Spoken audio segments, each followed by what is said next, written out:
Day 53 of my 100 Days to $500,000 challenge. Everyone wants success. Everyone wants freedom. Everyone wants the results.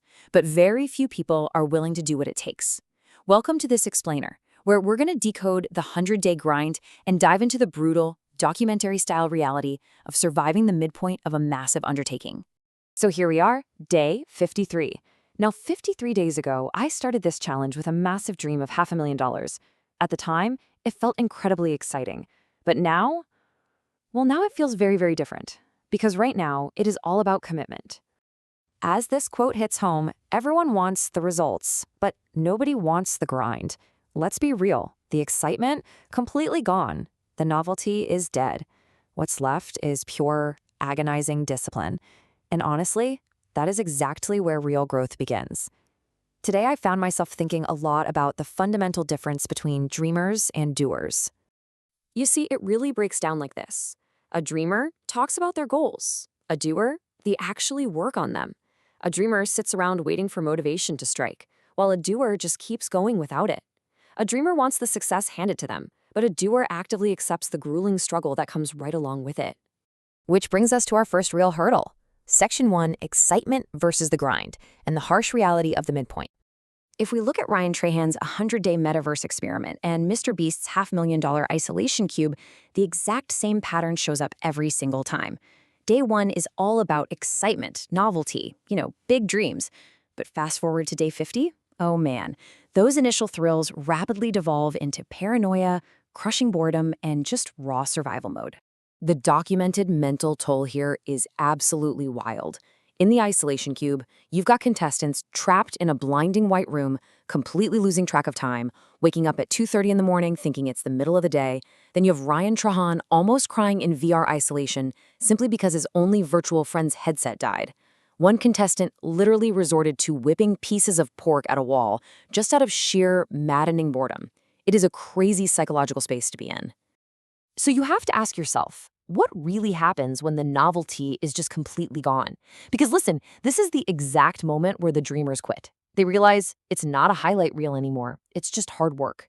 But the doers, this is the moment they actually roll up their sleeves and start building. Moving on to section 2, building the interior, or what we like to call the unseen work. Think back to those massive Mr. Beast builder challenges. On one side, you have this gorgeous, massive medieval castle perched up on a mountain. Looks great, right? But when the judges actually went inside, completely hollow. Just a facade for show. On the other hand, you have a true doer who spent 30 relentless, tedious hours meticulously crafting the interior of a giant digital cake. We're talking honey lakes, customized terrain, the whole shebang. Dreamers construct that flashy, hollow exterior, but doers spend the grueling hours crafting the interior when absolutely no one is watching. And that's the secret. Most people stop when things become repetitive. They quit when the results are slow and nobody is around to give them a pat on the back. But success is built during those exact moments. The moments when throwing in the towel would be so easy. Look, today wasn't exciting. Today wasn't special, but I still showed up. And showing up to do the repetitive work is what separates you from the pack. Let's break this down further in section 3, the doer's blueprint and creating systems for success. Financial doers don't just wing it. They follow a strict system, which is brilliantly outlined by self-made millionaire Mark Tilbury. He maps out a 3-step path to basically escape the average 9-to-5. Step 1 is consume. You need to sit down and learn a high-income skill, something like coding or video editing. Step 2 is apply. You have to give yourself permission to fail, test out those skills, and build systems so you aren't just trading your precious time for money. And finally, step 3 is educate. Scale your knowledge into predictable, recurring revenue. It's all about turning repetitive daily actions into automated, scalable businesses. But doing that takes a toll. That leads us to section 4, isolation psychology and battling your own mind. The real cost of this mental paranoia is honestly staggering. Going back to that 100-day isolation cube, the contestants became so trapped in their own overthinking that they rejected a $50,000 private chef just to eat canned chicken. They turned down luxury smart beds to sleep on tiny cots. And probably the most devastating part, they rejected a mystery box to save their prize money, only to find out later they missed out on 2 totally free Teslas. When you're in the grind, paranoia seriously clouds your judgment, making every single tiny decision feel like life or death.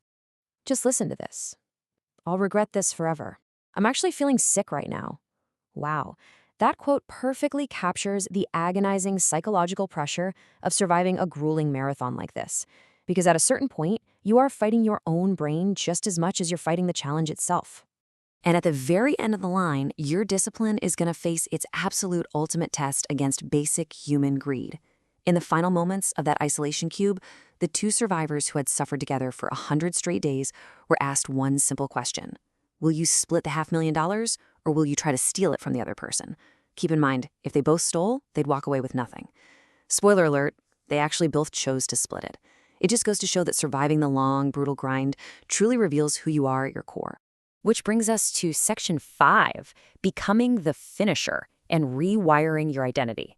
Because here is the ultimate payoff. Every single day I continue this challenge, I'm becoming the type of person who actually finishes what he starts. Surviving those quiet, unglamorous moments, the mind-numbing boredom, the achingly slow results, it rewires your actual identity. And I can tell you right now, that internal rewiring is worth so much more than the money. And finally, Section 6, 47 days left, the final stretch. We have 47 days left. The novelty is completely gone for sure, but the commitment, that remains stronger than ever. Day 53 is officially complete, and the journey to $500,000 continues. So I'll leave you with this to think about. When the initial excitement completely fades in your own life, are you going to be the dreamer who sits around waiting for motivation, or will you be the doer who embraces the struggle and builds the interior? 47 days left. The challenge continues tomorrow. Catch you then.